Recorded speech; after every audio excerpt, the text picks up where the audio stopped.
Guys, pag andito kayo sa Japan, pag nakakita kayo ng ganitong kanji, ibig sabihin yan 50% off.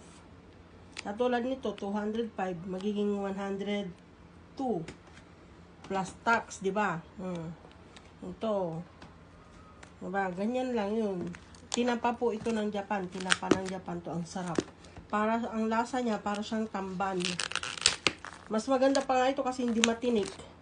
Kasi ang tamban matinik, di ba? Yan. Tinapa po siya ng Japan. Pag nagpriprito kayo, talagang amoy niya, tinapa.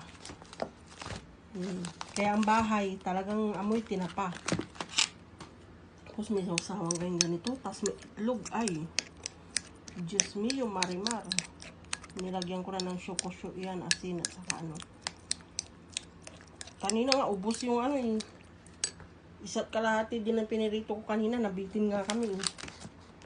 Kaya